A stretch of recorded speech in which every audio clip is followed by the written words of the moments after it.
Welcome to Profiling Evil Podcasts. In this special edition, I'm going to take you inside the prison with me to interview a serial sexual predator who assaulted more than 85 women across the United States. He spent the last 30 years behind bars for these rapes.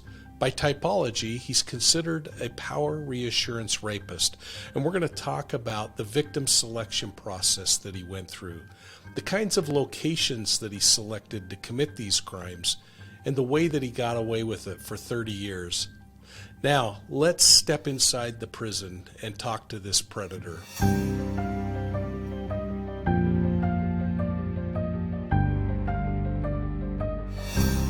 Well, first and foremost, how are you doing? I'm doing pretty good. I'm doing all right. I got some good things happening and going on.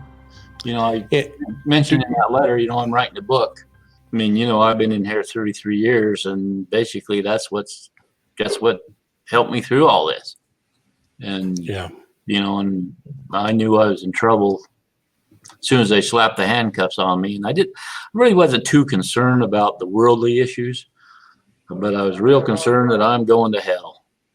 And so I just made a decision right that first day. Now I can either turn and be the worst that they've ever seen, or I can change. And because of my upbringing, I decided I'm gonna try to change. I'm gonna try to do what I need to do to overcome this and hopefully make it. Let's start out, Nelson, and share what your charges are, what you were convicted of, and how many years you are serving, and how many you've served to date. Well, I was convicted of aggravated sexual assault. I think there was 9 counts that I was convicted of. I'm not really sure on that. That's correct. Yeah. Yeah, and my original sentencing was they stacked 15 to life, which totaled 30, and then I've been here coming up on 33 years, and I went to the board in 2007, and at that point they told me that I had natural life, which basically means that I'll probably pass away in here. And I'm just going to take you back 20 years. What was your thought the first time? Well, you and I met many years before that, but you introduced me to, I think it was a 357. That's true. Upside the head. Yeah, in fact, that's kind of a funny story. Why don't you relate that from your perspective? Well, back then, I mean, basically how I started crime is, I train horses for a hobby and always trained horses most of my life. And I got hurt on one, and I took painkillers. It was what they prescribed to me, and I become addicted to them. I liked them. That escalated to other drugs, and so I started doing burglaries of businesses to support that habit. And I had done quite a few burglaries leading up to the burglary that you caught me on, and that's that was a silent alarm. And what was funny about that is I knew you guys was out there, but the back door was locked from the inside and I couldn't get out.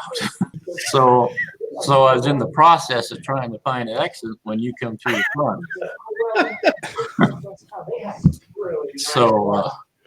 So that's when I shifted.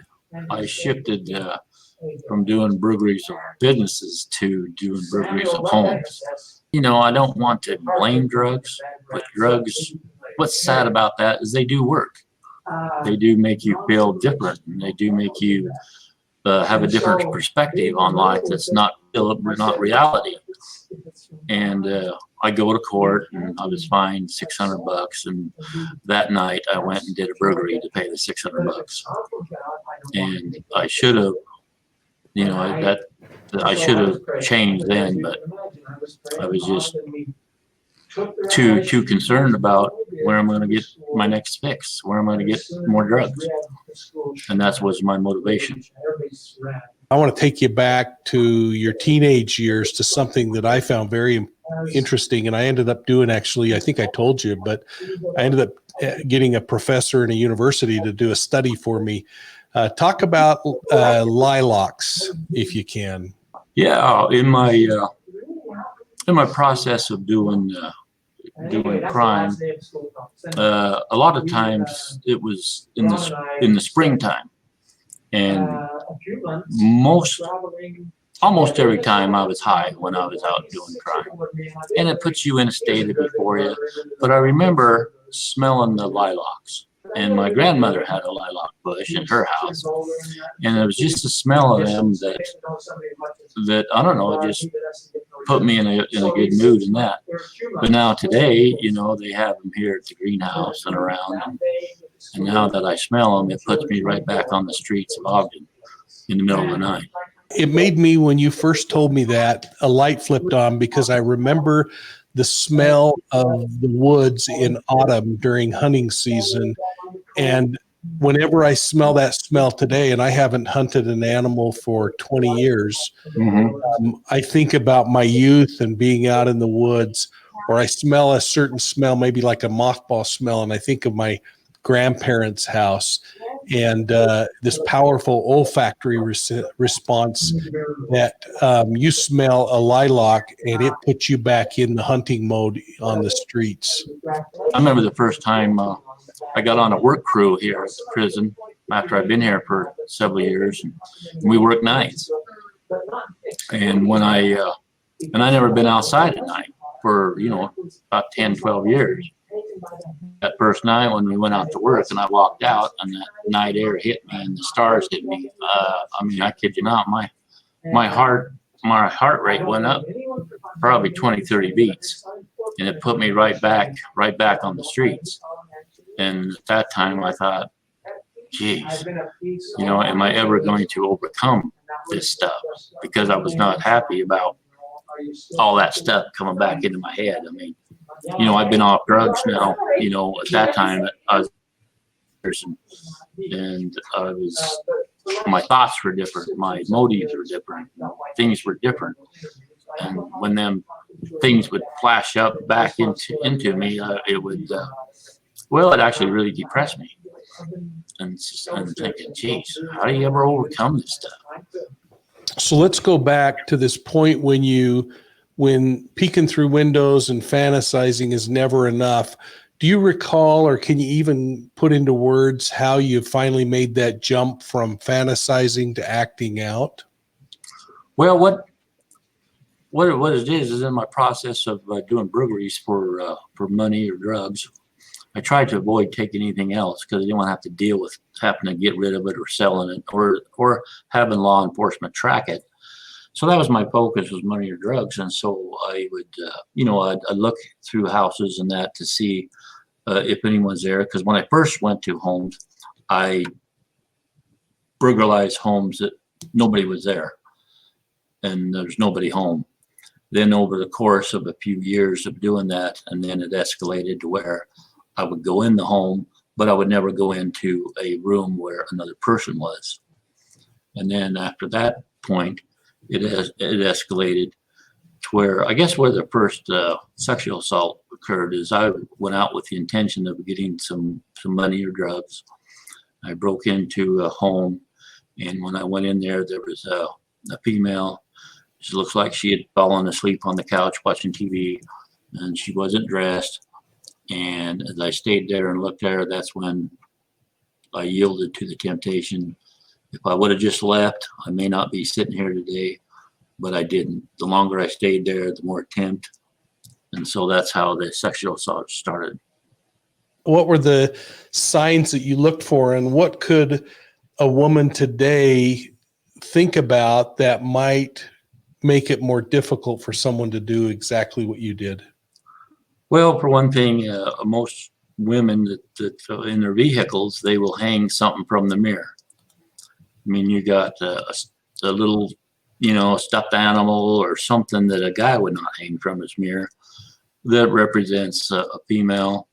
The yards are usually full of toys and stuff, and the yard is not kept. Not that it's trashy or anything, but the yard is not kept up to where if there was a male presence, it would be better. You know, the lawn would be mowed and things would be different. And you could tell that that there was some neglect to the property and to the yard, which represented that, a female on her own trying to make it, stuff like that. One time you commented to me also about the kinds of bumper stickers you might see on a car, or window stickers, or inside of the car you would look. Can you kind of follow that line of thinking for a minute and tell me the things you would look for? I do remember looking at different bumper stickers. Bumper stickers would represent feminine things, or things about their kids, schools, stuff like that. To where most times a male figure would have bumper stickers like NRA or hunting or sports, football, things and that. To where a female wouldn't have those type of bumper stickers. And then inside the car, most female cars are actually kept pretty tight, pretty clean, and there's no coffee cups or no stuff laying around like a in a male pickup or a male car. You would have different things in there that would represent a male figure. And so a lot of times, you just glance in the car and have an idea of who drove that car. Did you have a preferential type of woman that you were looking for in order to victimize? No. Like I say, in all the cases, it was dark. And I had no idea or clue a lot of times of who was even there. And a lot of times when I did break in and there was a female present, I didn't assault her. You always used a couple of really, we would call them signature aspects of the way you got control immediately of the women once you went inside. Could you walk through that and how you would approach them, and then what you would do to get control of them? Well, I go in, and first off, I'd go in the house. I'd make sure there's no one else in the area, because you never know who might be around. And then I'd also secure an exit, and make sure that was clear and I could get out if I needed to real fast. And I would also basically set up the outside as well. Look to what direction could I go if law enforcement did come, if there's fences or gates or things so I pretty well had an idea that if things went bad, that I could get out and I could get away. But once I accomplished that, and then I'd approach the victim, and like I said, they were asleep, and I'd just put my hand over their mouth, and I would threaten them that told them I had a knife or a gun, which I never did. And I did have a small pocket knife that I used to cut screens with on the windows, but I never threatened them with. I never held a weapon, but I threatened them with one. Told them I had one, and they said okay. They said I'll cooperate. And now, if they struggled or fought back, I left. Yeah, because I didn't want to deal with that. Yeah. Did you, it seemed to me like you also, if there were children in the home, you would leverage that with the mother, knowing that the mother would be more compliant for fear of her children's safety. Do you recall that?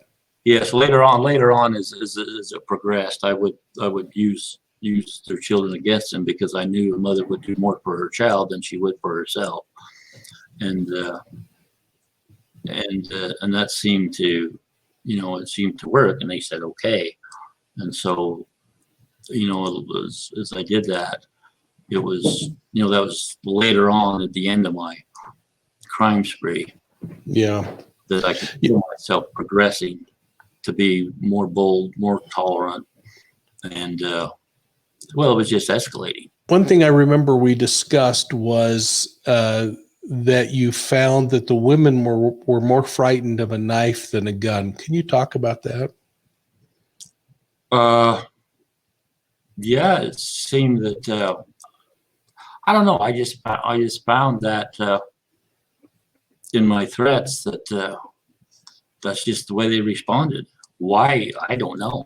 I think that's pretty consistent, isn't it, with our experience? A knife to a woman is more threatening than a gun is. I don't know. Right. I also think that a gun could be instant, to where a knife could be torture. Was there anything else about the homes that you found was significant and made it more possible for you to successfully commit the assault? Well, a lot of times the apartment complexes, they couldn't afford or they didn't put in alarm systems, and then the construction on apartment complexes, sorry to say, especially in the back, is the sliding window is real close to the door, and you could slide that's one half of the sliding window open and reach the door through that window.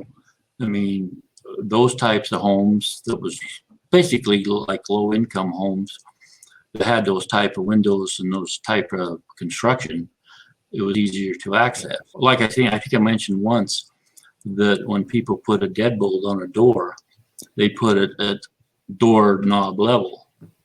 Well, a guy can open that door far enough, and where it's at doorknob level, you got enough strength to pull the screws out of the frame by pushing against that.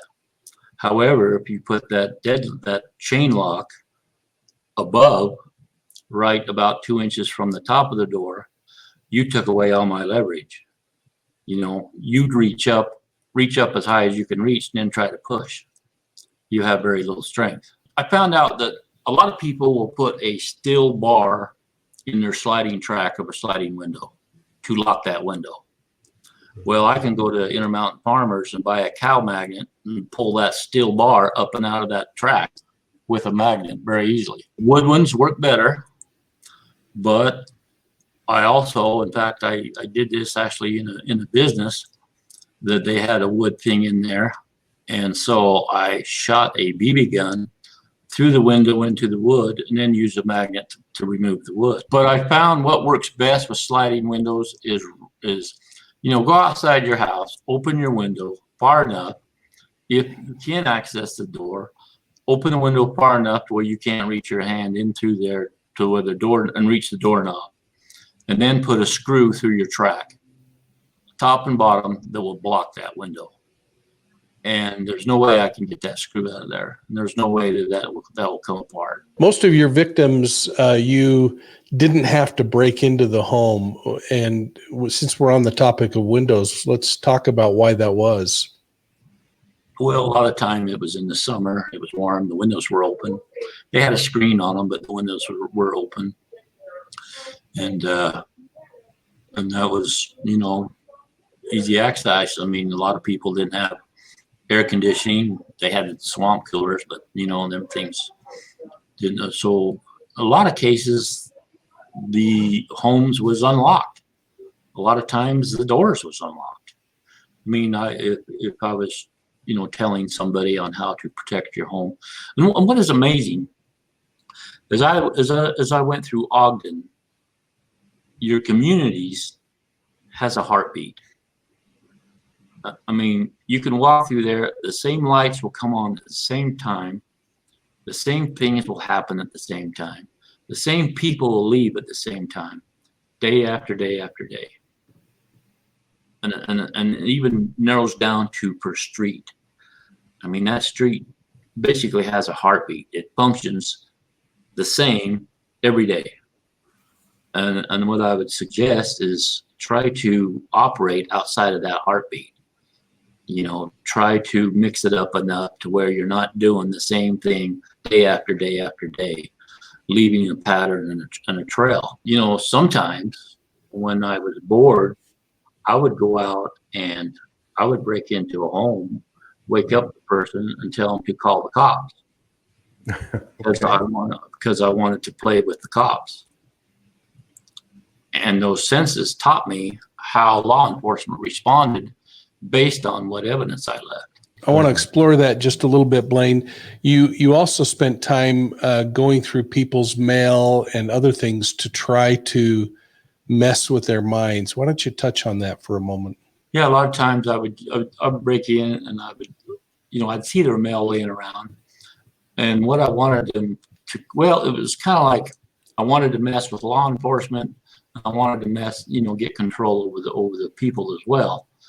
And so what I did is I would read their mail and just pick up a couple items. And then I would tell the victim that I was an ex-law enforcement, that I've been fired, or I was a fireman and been fired. I know all about you. I have access to your records. Here's your phone bill. I know exactly how much you owe. And then I'd use that information to convince them that I was law enforcement. You also went through a process where you made this very difficult on the investigators. I'll just remind you, where you actually broke into some homes. You stole a man's wallet and left that as evidence at the scene of one of your assaults. Do you remember that event and kind of talk through that? Yes, I do, because I've learned, and not to well, there's only one way to put this bluntly. Law enforcement have egos. And I knew when they approach a crime scene, you got whoever approaches there, you got 10, 15 law enforcement personnel there. Each ego was kicking in to solve that crime. And so I thought, well, if I can play against their egos and put something out there that completely makes no sense at all, that they would focus on that because it makes no sense, more so than on the crime itself. And so I did one case. I did remove a person's wallet, and I just took it down 2 doors and stuck it in that house, and it was correct, because later on when I was arrested, that particular town, the law enforcement, asked me more questions about that wallet in the wrong house than they did anything else. So, I'll bet they didn't ask near as many questions as that guy's wife did when his wallet was found in the home of someone who had been assaulted. Sometimes I would go and break into homes and rearrange their furniture. Or sometimes I would go take all the money out of the husband's wallet and stick it in the wife's purse, or vice versa. Just, I don't know, just to play. Well, like I think I mentioned once before to you, Mike, I ate the guy's birthday cake. Why was that so important to let them know that you had gotten in and violated their space? Because I think it was part of being addicted to adrenaline. I mean, if I broke in and left and nobody knew about it, where's the adrenaline? But if I broke in and somebody knew about it, and possibly they called the law, then now I got some adrenaline. I got something I can play with. And a lot of times, here comes the law, and now I can play the game.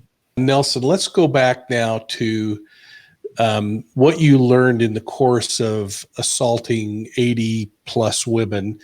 And let's talk about the things that, if you were giving advice to your sister or your closest friend to avoid being victimized by someone who was doing what you were doing back then, what kind of advice would you have for them?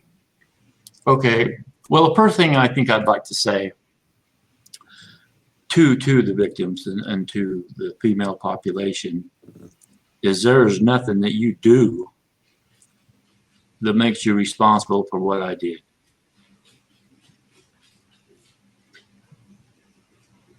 Excuse me. I think that in all the world, and especially in this country, is they have the right to live in their home and to be free and not to be violated. And like I said, there's nothing that they done or did not do that suggest or prompted me to do what I did. The conditions of the world has changed drastically. And I hope that the things that I look for will still be a deterrent to some people, and hopefully most people. But one thing that I look for is dogs. I avoided, unless there's one time I was robbing a drug dealer and I put his dogs to sleep. And but other than that, I avoided anybody that had a dog. I mean, I just didn't. But a lot of times in apartment complexes and that, they don't allow dogs. And a lot of times people will say, they put up the sign in their window, beware of dog. Well, that works, but if I'm checking out your house and there's no dog dish laying around, I mean, where's the dog? You know what I'm saying? So if you do things like that, if you're gonna put up a sticker or say beware of dog, or you want people to believe you have a dog but yet you don't, get you a dog dish. And don't get a little tiny one, get a bigger one. Bigger the dish, bigger the dog. You know, and just lay it there. Just set it somewhere where it can be seen. You know, even if you just put it out at night. And you might even go as far as getting a bag of dog food. I mean, that tells me right there, okay, these people do have a dog. You know, why would they have this items if they didn't have one? And other things that was really a deterrent for me was them lights that automatically come on. You know, when you approach a home, and especially you want them at your entrance, and it's even best to stick them right at your property line. So as soon as you walk in, that light is coming on, because when that light comes on, I don't know if anybody's turned the light on or not. But if there's a way that not only when that light comes on, if you can hook it to a voice activated thing, and like, well, to give you an instance, I was in a state, and I broke into this complex, and it had a voice activation, and the voice activation says call the police. And so I left. I mean, you know, you hear that, you're going to leave. And deadbolts, a really good quality deadbolt, works really well. And the biggest thing is, I don't know how, just make sure your doors are locked. Well, many years ago, I put you in front of 500 police officers to explain these processes. Tell me what your memories are of that, and then compare that to today, and the idea that what you're sharing might help people minimize their chances of being victimized. Well, I don't know. Today it's like almost, you know, you're getting shot, and I mean, you know, I remember you're the only one that really held a gun to my head, and of course I heard that halt or we'll shoot before, and in those states I thought, oh yeah, that's right. But the southern states, I can testify, they will shoot. And it's amazing how much faster you can run when you hear a bullet whiz over your head. But I remember in the process of being chased, I learned two things. An officer will look low, but very seldom does he look high. And also, will he ever look at where the chase began? I mean, almost all the times when I was chased, I would go back within 100 feet of where the chase started. And a lot of times, I remember one time they come back and I was laying underneath the cop car when he got in and drove off. And it was the adrenaline. It was the thought that I'm smart, you people are stupid. One particular time, which was just shortly before I was arrested, I was pinned down in Ogden City, and I learned later that there was about 50 law enforcement, and they had dogs, and they actually had me pinned down into a city block. And I thought, okay, I'm going to prison. And then I thought, wait a minute, maybe I can get out of this. So I got on top of garage and I looked around, and I could see what they were doing. They were going to one community or one house, and they were taking the dogs through that house, making sure I wasn't in that yard. And then they'd leave an officer there and then go to the next one. And they was working their way around the block. So I worked my way to the opposite end of where I went into that block, because that's where I was seen going into that area. So I worked my way to the opposite end, and I was in the garage thinking, okay, how am I going to get out of this? And they were coming up, they were about 2 houses away. So what I did is, okay, we just need to make something look normal, because it was about 5 o'clock in the morning, still dark. And so I messed up my hair, took off my shirt and that, just laced up my shoes, and went and stood by this back door of this house. And as the officers come up the driveway, it was a sloped driveway, and they would come up the driveway, and I figured right when they got close enough to where they could hear that door slam, I slammed the door, hoping that the people inside wouldn't wake up. And I come out and I says, "What the hell are you guys doing?" And they said, "Oh, we got this guy pinned down here and we're looking for him." And I says, "Well," I says, "I just heard you guys coming up. I'm getting ready to go to work. I can help you look here if you want for a few minutes." I said, "Yeah, that'd be great." So for about 10 minutes, I helped them look for me. And I tell you what, I was making up stuff really fast. And they said, I said, "Well," I says, it's almost 5. I got to go to work." And they said, "Okay, thanks. We appreciate it." And they went to the next house. I went back in the garage and I stayed there till 10 o'clock in the morning. Then I went down and walked down, and there was a JB's there, local restaurant. And I went in and sit next to law enforcement. They were in a booth talking about where I went. And I was sitting next to the booth, listening to what they had to say. And I learned from that, what they was doing and what they were saying. We were able to convict on 9 felonies, and there's a point when it's no longer worth continuing. And so that was a lot of charges, and obviously has impacted your life immensely. Are you comfortable at all sharing how many assault crimes and how many felony crimes you would have committed in that 14 years before you were arrested? Well, the assault crimes, there were 75. And okay, I've always counted it at 80, but 75 is what that's what I can recall is 75. And out of those 75, 38 of those were attempts. 35 was actual assaults. 38 were attempts. So half of the time you were successful in completing the assault. Would you advise, based on the different kinds of rapists there are and the different rape typologies, would you advise a woman to fight regardless of what that offender might be? And I tell you what, that's difficult because I was an opportunist. I mean, if they fought it, I could go somewhere else. But you get an anger rapist, someone like that, and it just might provoke them more, which would make matters worse. I appreciate your response. We'll actually be talking about the difference between what we call an anger excitation rapist and someone like you were and others, and the differences. I appreciate that. Yeah, I think we mentioned one time when you had me down in New Mexico, I mentioned that instead of screaming, which was natural in a lot of cases, is to scream a male boy name, and to scream a male name that has some substance behind it, like Rocky or something. Because even though I've cased the joint, or someone has, still not really sure if there ain't nobody else there.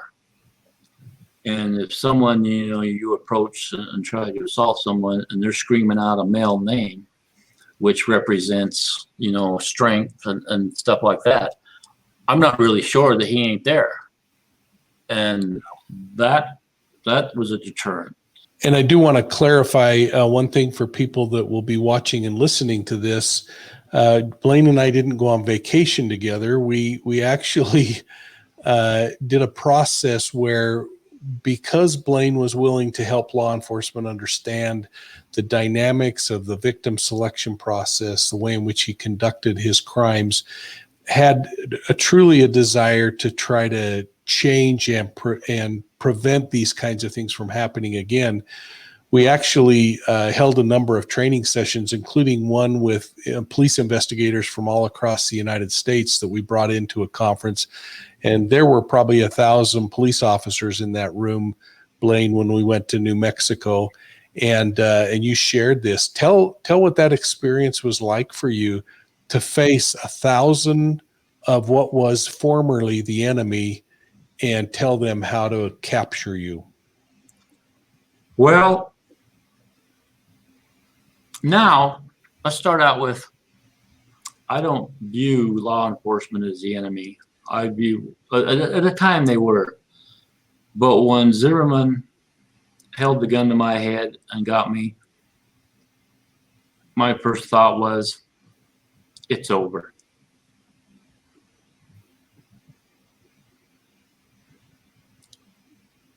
And it was kind of like a big relief. It was like this weight just lifted off of me.